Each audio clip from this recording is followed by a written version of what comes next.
how can we reflect on things as a leader, as somebody who's looking to grow, as somebody who's looking to get better without using shame, guilt, and humiliation on ourselves?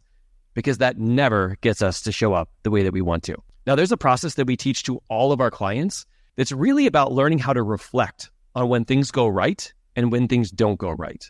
And when things don't go right, there actually are great opportunities to teach us what we need to learn to speed up this entire process if you do what we're going to teach you here in this training. There's a way to reflect, there's a way to learn, and there's a way to grow that's a negative thing where we're actually like trying to push ourselves, trying to get ourselves to feel unworthy in order to do it. And then there's another place, we call it our heart voice, where you can tap into the infinite possibilities that you have inside of you and find some really powerful answers. And if those don't work, you can find some more.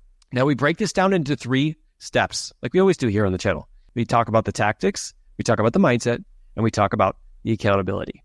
Now, we're going to jump into the mindset first, because if you don't have the mindset to be able to tap into this in a way that's going to help you grow through the opportunities, all you're going to see is problems instead of possibilities. So, Teresa, how can we get ourselves to focus, or what are some of the stories we can tell ourselves to remind ourselves of not only how important it is, but how to get through it?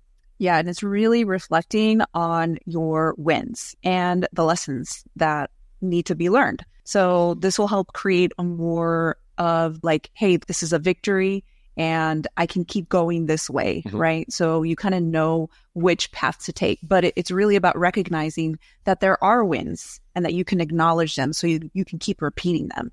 Because if we don't learn from the wins or the lessons, then we can't continue to, go down the right path. Yeah. And so when we have this kind of frame of mind, whether this was either a win or a lesson, you are now going to go out there and find all the lessons, right? So you can either appreciate the wins and say, how can I continue to do this?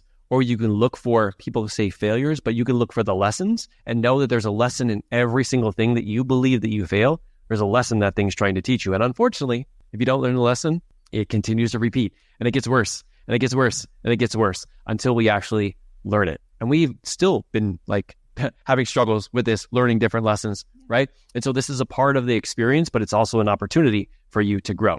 So when we tap into that mindset, when we tap into the mindset of there are either wins or lessons, now we have to start getting into the tactics of what we can do to actually pull that out. So the first one is really asking yourself, what is something that I did well in this situation? What is a win that I'm proud of? Now, it doesn't matter what it is. You put together a business training and nobody shows up, right? You send a message, nobody responds back. You show up as what you think is the best version of you as a parent and your kids don't respond that way. There is still a win there and you need to find it, because it's very easy to be focused on everything that's broken, wrong, or missing. We call this being focused on the problem. And yes, we're going to want to solve the problem, but the truth is when you focus on the possibility, you're going to solve the problem by default. And so when you ask yourself, what are some wins? What is something that I'm proud of in this situation? What did I do well that I want to keep doing? Now you're starting to pull up some of those wins. And I don't care how terrible that situation is about business or family or health or whatever, there always is something that you can say, I'm proud of myself for doing this, even in the worst situations. Now, the second thing is asking yourself, if I were to do this over again, what would I do differently?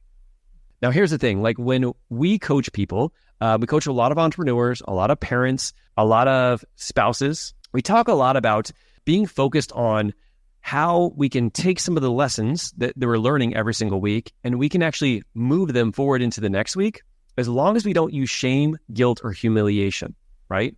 This could sound like this. Why did I do that? Why do I suck?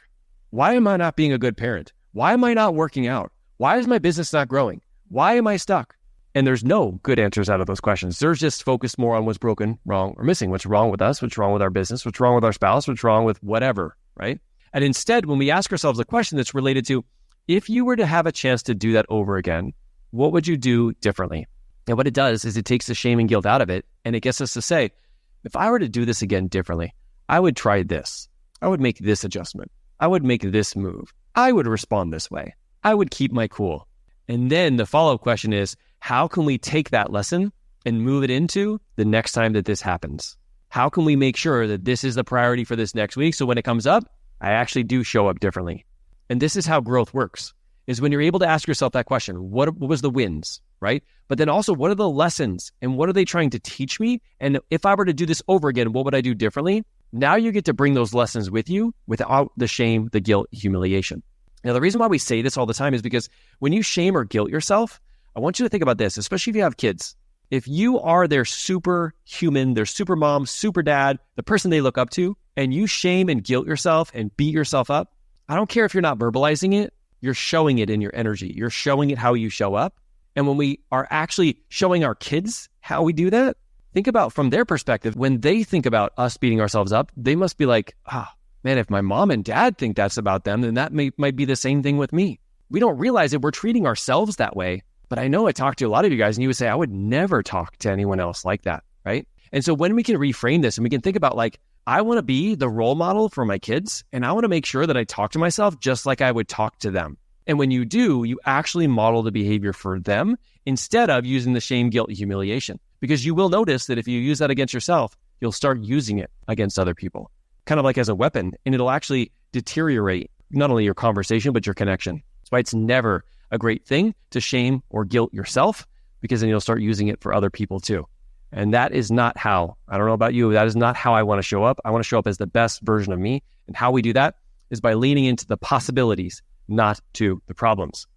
Now, this taps into our third piece, which is the accountability, which is getting yourself to show up. The truth is this is very hard, especially when you first get started. That's why everybody needs someone else who understands this framework, who understands how to ask these questions, and understands how to not only get you to feel like you're heard, but also knows what questions to ask you to not get you going on the path of problems. Whether that's a coach, whether that's a community, whether that's a team, whether that's a YouTube channel, like I don't care where you find it, but finding someone or a team or something that can make sure that you're on the right path, that is asking you powerful questions, that pulls you into possibility versus the problems is critical. That's why we have our YouTube channel. That's why we have our inner circle here on YouTube. That's why we have all the Success Plus, all the things that we do, because when you're able to ask these levels of questions, and sometimes it's hard to ask yourself and find those, when somebody else asks you it, it's incredible how it will transform not only how you feel, but also how you show up and really the results that you get. So make sure if you are somebody who struggles with this, that you put yourself in an environment that will help you to continue to level up and to continue to ask these powerful questions. Because the truth is, your potential is infinite. You were put on this planet for a reason.